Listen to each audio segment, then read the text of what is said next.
Second verse. Hmm. Oh my son, the trees are responding. Vyasdeva has responded. The trees are echoing response. Hmm. So here, echoing response to what? Like here, Vishnu Thakur is. So here, in this explanation, Prabhupada is explaining about the trees are also responding, oh my son. Correct.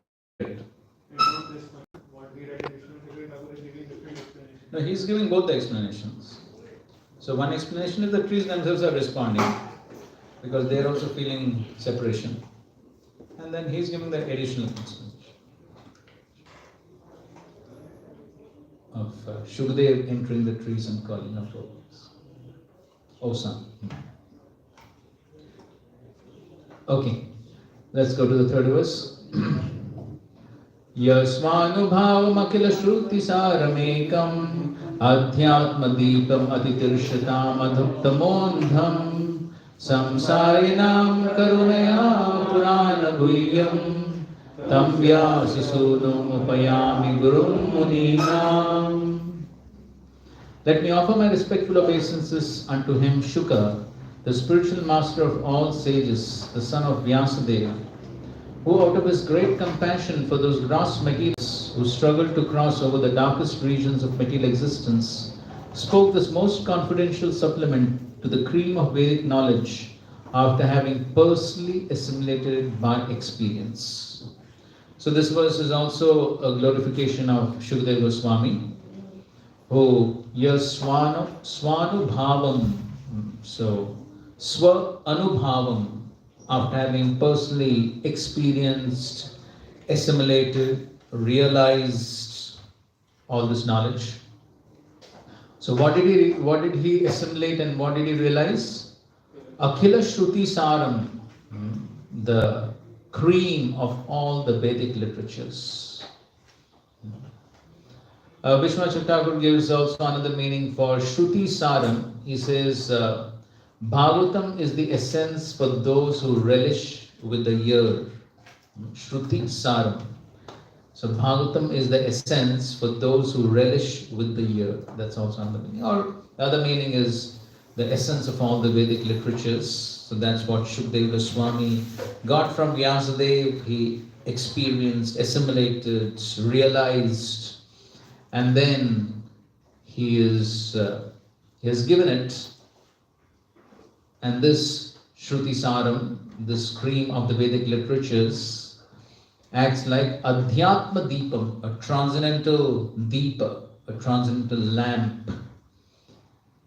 So the lamp destroys what? Ignorance. Darkness. Tamoandam. So the lamp destroys the darkness. For what? Atitirshatam. For crossing over. For crossing over. The material existence is also dark place, material existence. So for crossing over ignorance or for crossing over the material existence, samsarinam. So out of karunaya, out of causeless mercy on all the conditioned souls to help them cross over material existence, Shukadeva Goswami has given this Purana Guhyam, very confidential Mahapuran, the Bhagavad Puran he has given. Unto such Vyasa Sunum, unto such son of Vyasadeva, Upayami, I offer my respectful obeisances to Guru Muninam, the Guru, the spiritual master of all the sages. So in this way again he is glorifying the compassion of Shukadeva Goswami.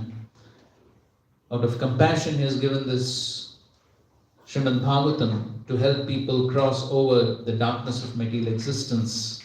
In this way, he is glorifying and offering obeisances to Shukadeva Goswami. He is praying to Shukadeva Goswami.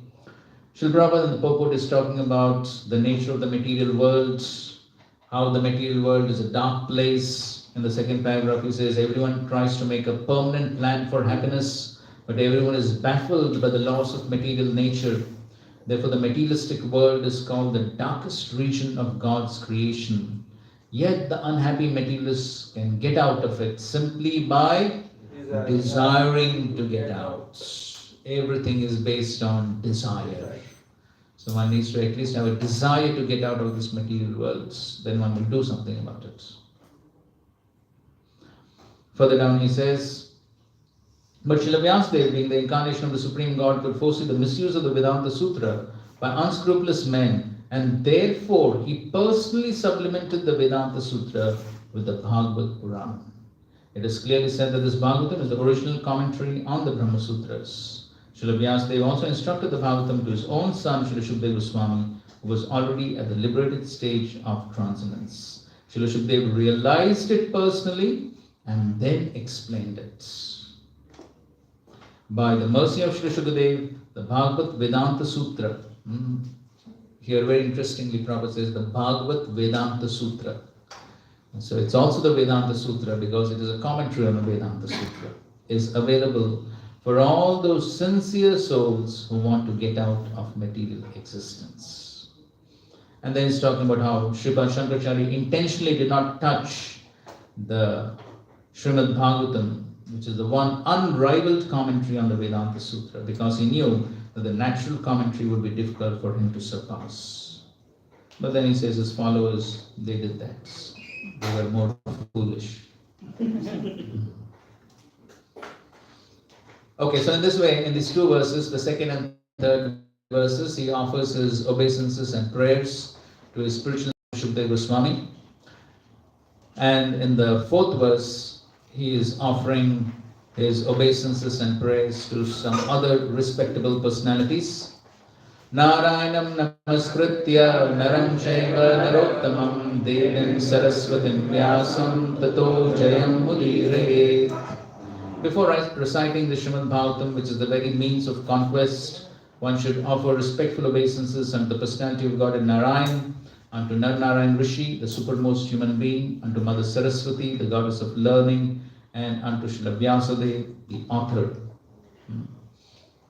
So please note, it is Narayanam Namaskritya.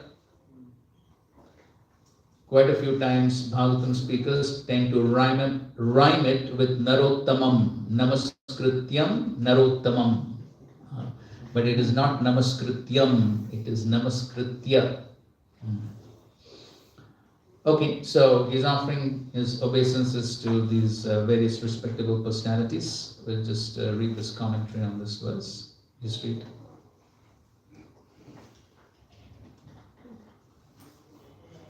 Having offered respect to Guru, Suta Goswami respects to Devata, presiding deities, etc. Naranarayan are designated as the presiding deities of the work, since they have authority over the place. The Devata or subjects of the Bhagavatam is Krishna, Narottama. Saraswati is the Shakti. The word Cha indicates the Rishi, sages of the work, Vyasa.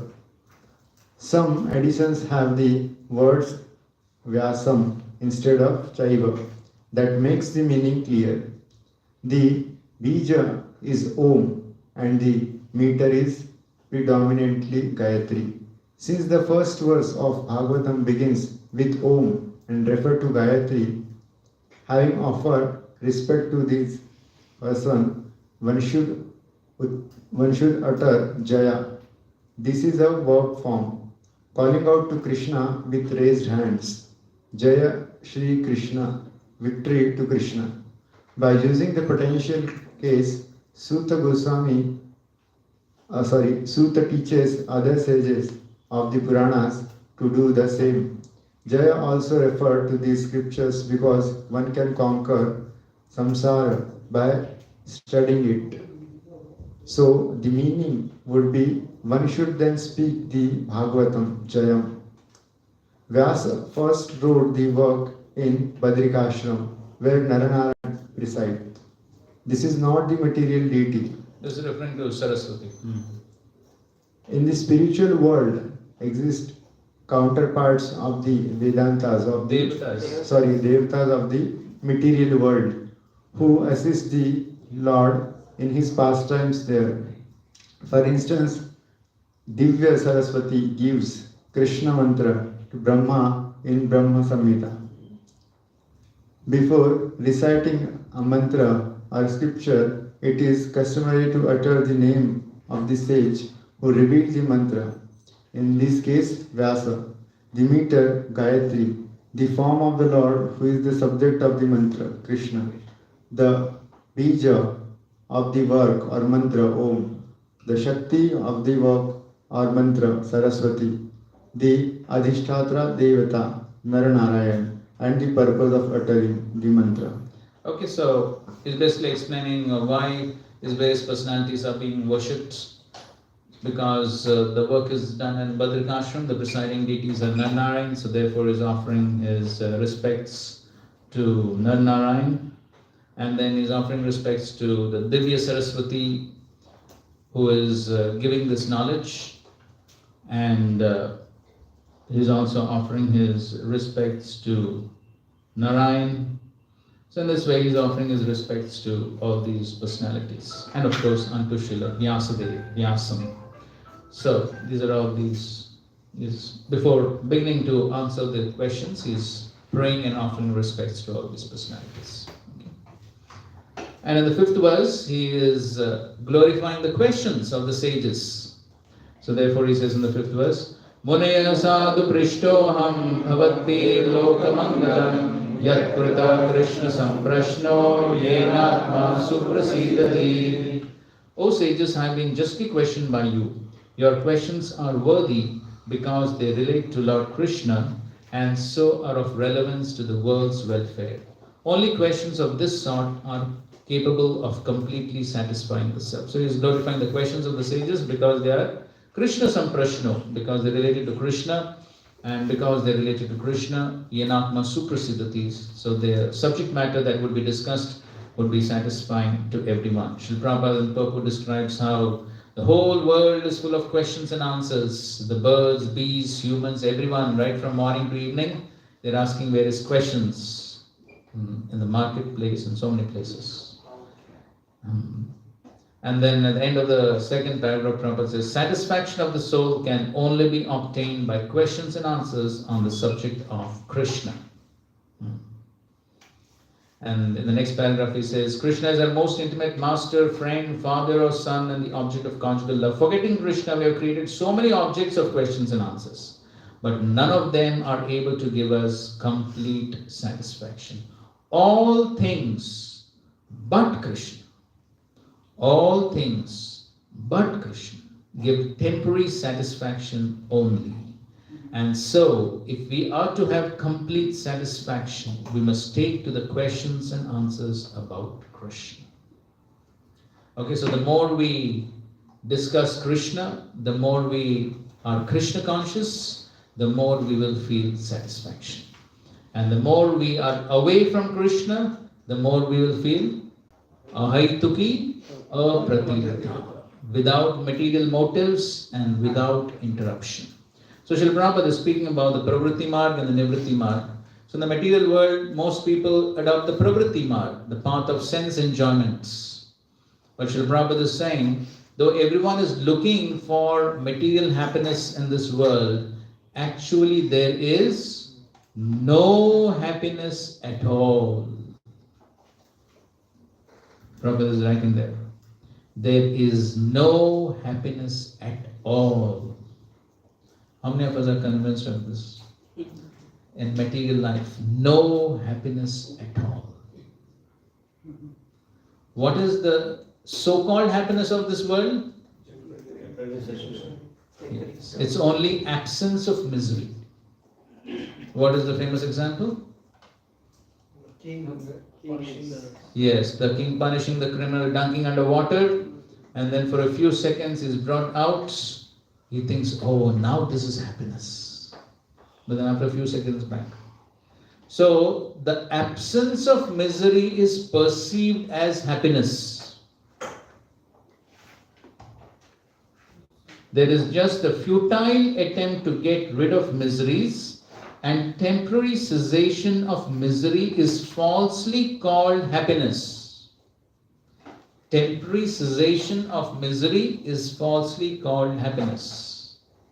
And that is what everyone in this material world is trying to do. Basically what everyone is trying to do? Reduce misery. So just like it is hot. So a person thinks, okay, so how to solve this problem of heat? AC चालू AC. Ah. And then I will be happy.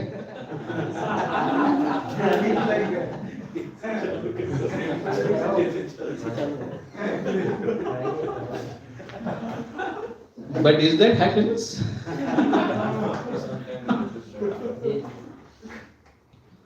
No, that is only a temporary cessation of suffering. But then that's what everyone is trying to do. All the inventions are basically for what? Temporary and postponing. For reducing the misery. That's, you take anything, it's just for reducing the misery. And so, when the misery is reduced, one thinks, oh, now I'm happy. But then after some time, again. So actually that is not happiness, because real happiness is on the spiritual platform. So this temporary cessation of suffering is just so-called happiness, and so this will keep on happening. This will go on.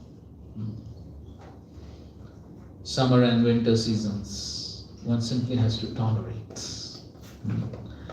So therefore, the pravritti marg, where one is trying to get the so-called happiness, so-called sense enjoyment, does not actually give true happiness and satisfaction to the soul. So one has to be convinced of this, that this is not true happiness. There is no happiness at all. Srila Prabhupada writes in Bhagavad Gita 13th chapter verses 8 to 12 purport.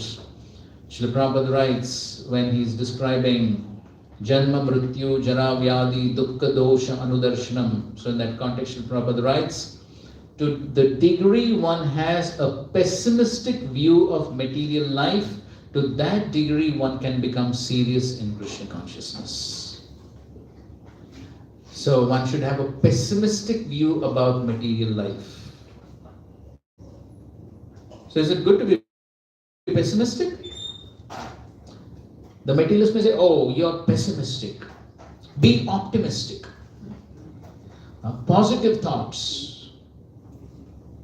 Have good thoughts. Why be pessimistic? What's the answer? Huh? Yes, that's true. So we are not pessimistic, we are being realistic.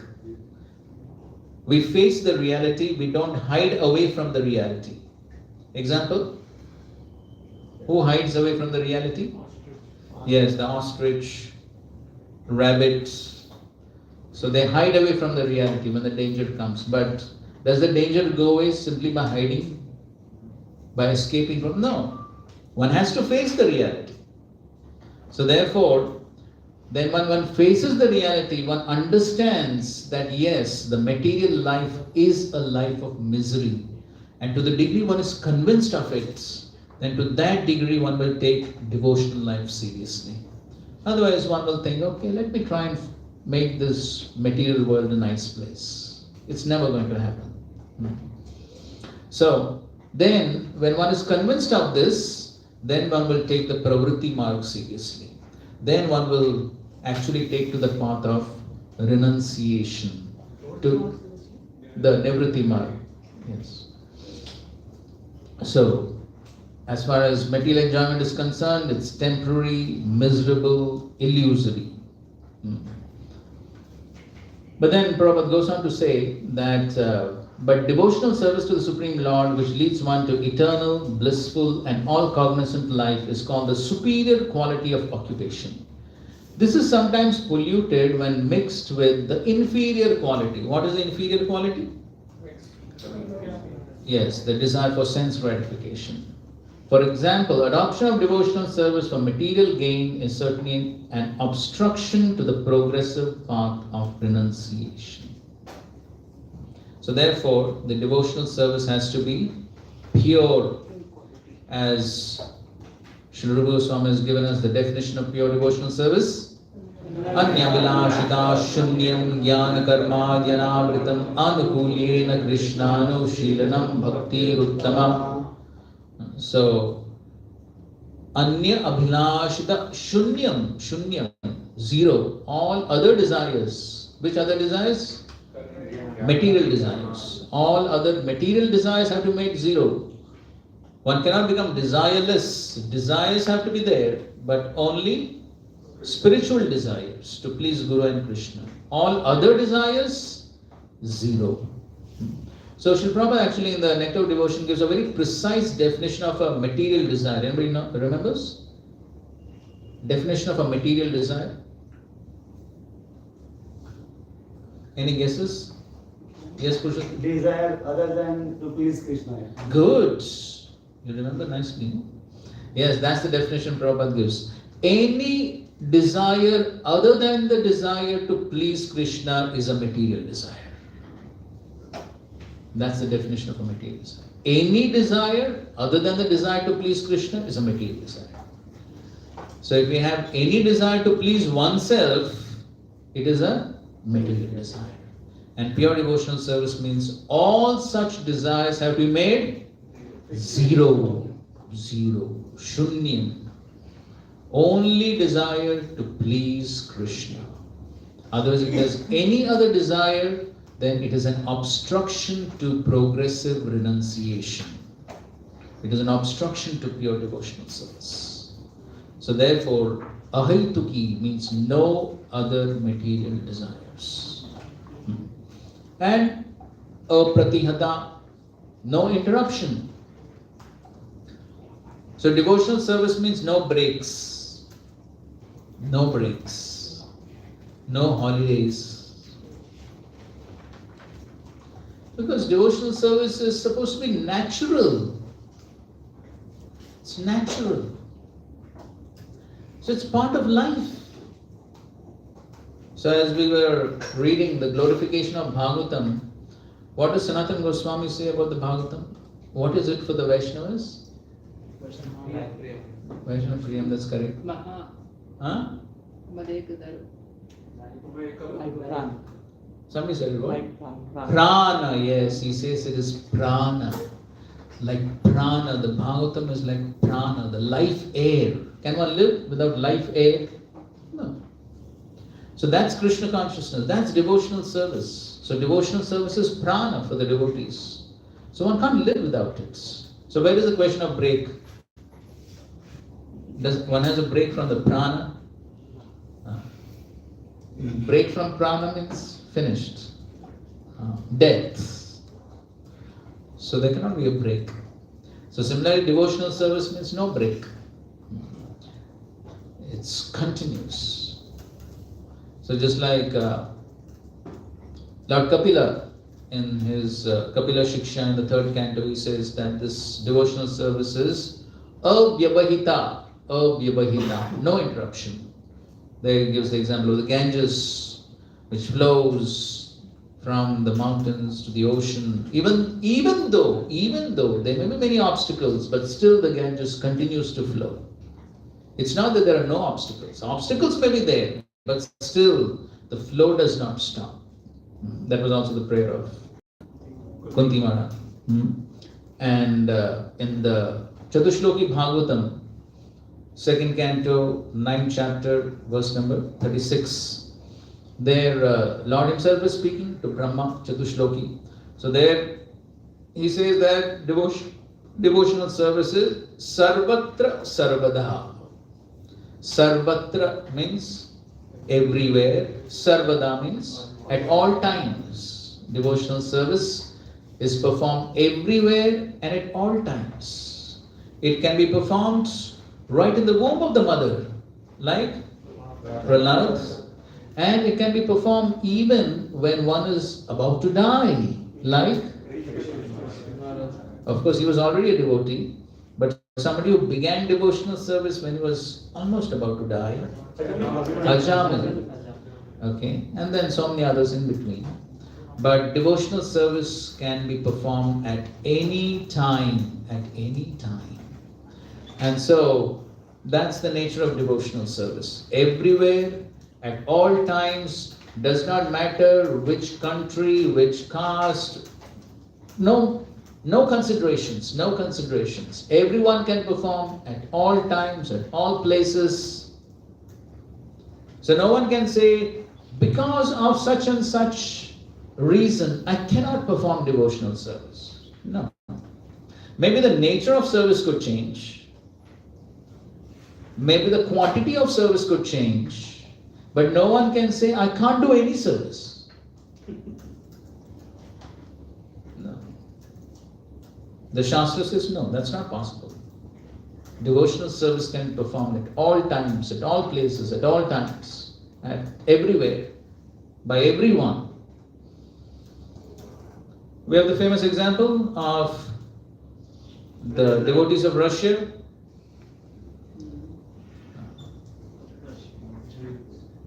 The salted bread. I'm sure most of you have read it. So even though they didn't have beads, yes, they made beads of bread. They didn't take that as an excuse not to chant. It would have been a convenient excuse, isn't it? Oh, we don't have beads to chant. Not clickers. Nothing to chant. So what to do? No. Such was their determination. They made the beads out of the dried bread and continued their chanting. Never gave up. And I'm sure many of you being here in Juhu must definitely have heard about the Juhu story of 1978. Have heard? Yes. What? I think you are talking about devotees going to jail and Yes. they did Rath Yatra there. I don't know whether they did Rath Yatra. They scheduled the Aarti that what they did. Yes. Everyone knows that story? Yeah. So that time Sridhar Maharaj and many of the devotees, they were taken to jail because of somebody died, the watchman hit somebody on the heads because somebody stole chappal and all that. And anyway, big drama happened. Police came, took the devotees to jail. And in the jail, what happens? Everything became like a normal ISKCON temple, even though they didn't have anything. They didn't have any paraphernalia for deity worship, no kartals, no mridangas, nothing. But still, Mangalarti as usual. As usual, the Aarti was happening. As usual, somebody was taking the Aarti around. All the other devotees were honoring the Aarti. Even the policemen were coming to honor the Aarti. Everything was happening. Nothing stopped. And so that's devotional service. Wherever one is, it cannot stop. And that's the standard that Srila Prabhupada wanted us to follow.